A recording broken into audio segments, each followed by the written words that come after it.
Bonjour, mon nom est Samuel Rodriguez Kieselbach. Je suis étudiant à la faculté de médecine à l'Université de Montréal. Dans ce podcast, je vais vous parler du traitement du cancer du sein.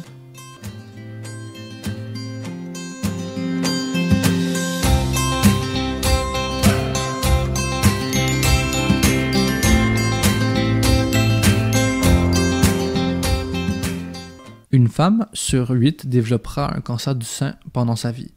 La quasi-totalité de ces cancers sont d'origine lobulaire ou canalaire. Les cancers inflammatoires représentent seulement 1% des cancers du sein et sont particulièrement agressifs. Le traitement du cancer du sein comporte plusieurs composantes. La chirurgie du sein, la chirurgie de l'aisselle, la radiothérapie, la chimiothérapie ainsi que l'hormonothérapie. Nous allons brièvement discuter de la thérapie ciblée ainsi que de la reconstruction. La mastectomie est l'exérèse chirurgicale du tissu mammaire. Elle peut être partielle si la tumeur ainsi qu'une région péritumorale, nommée marge, est enlevée.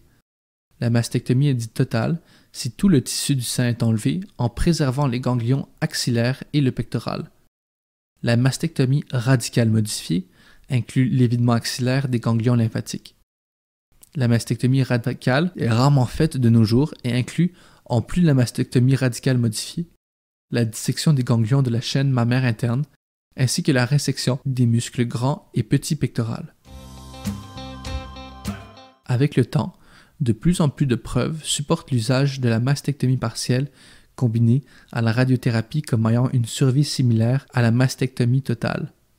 Il y a évidemment des circonstances où la mastectomie partielle est impossible, telles que lorsque la tumeur est trop volumineuse par rapport au volume du sein, lorsque la tumeur est multicentrique, ou lorsqu'il y a des contre-indications à la radiothérapie, telles que des antécédents de radiothérapie médiastinale pour lymphome.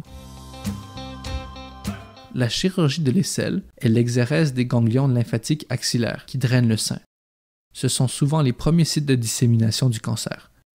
Le cancer peut envahir les lymphatiques locaux pour se propager à un ou plusieurs ganglions, nommés ganglions sentinelles, pour progressivement se propager aux autres ganglions axillaires, dans l'aisselle ou subclaviculaire.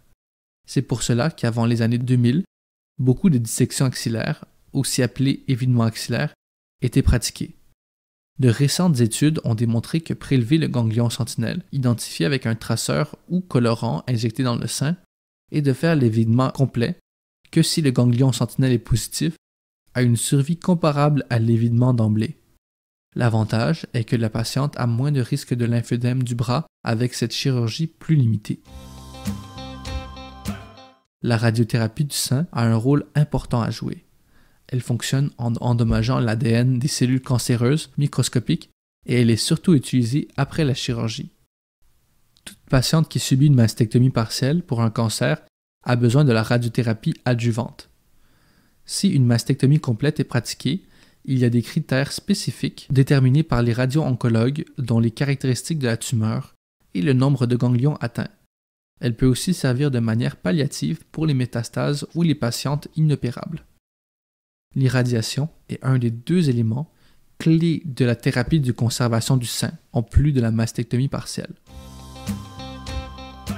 La chimiothérapie, elle, est utile chez les patients avec cancer du sein de stade précoce ainsi que ceux qui ont des tumeurs localement avancées. Chez les cancers de stade précoce, la chimio est principalement donnée en adjuvant, c'est-à-dire après la chirurgie. Les patientes avec des tumeurs haut risque ainsi que des patientes triple négatifs, récepteurs estrogènes, progestérone et HER2 négatifs, bénéficient de la chimiothérapie. Chez les patientes avec tumeurs localement avancées, la chimiothérapie néoadjuvante, c'est-à-dire préopératoire, est favorisée pour diminuer la taille de la tumeur.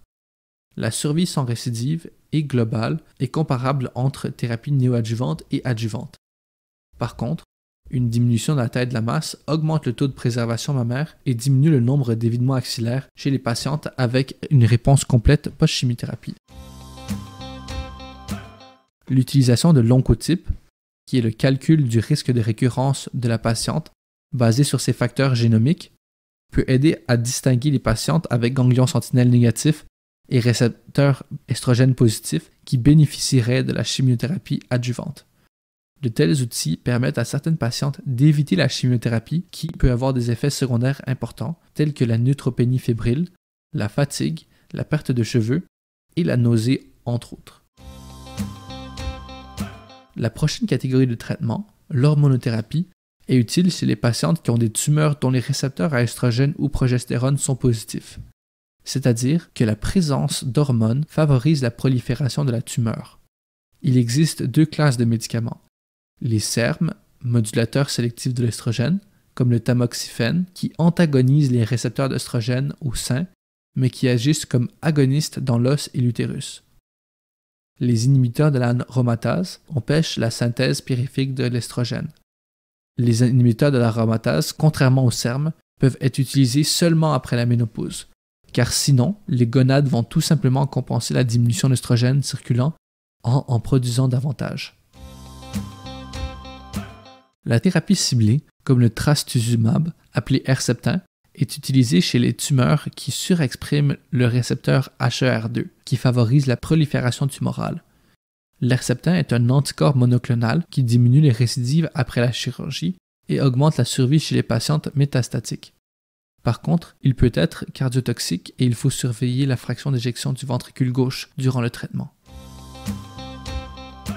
Les patientes ayant eu une mastectomie totale ou une mastectomie partielle avec un résultat cosmétique sous-optimal peuvent être candidates pour la reconstruction du sein. L'objectif est de symétriser les seins. La reconstruction augmente l'estime de soi et l'image corporelle de la patiente, mais il est important de dire aux patients que leur sein n'aura pas exactement la même apparence. Il y a 2 types de reconstruction, celle avec usage de prothèses et celle avec usage de tissu autologue, c'est-à-dire provenant du patient. La reconstruction par prothèse peut se faire immédiatement ou être retardée si la patiente aura besoin de radiothérapie post-opératoire.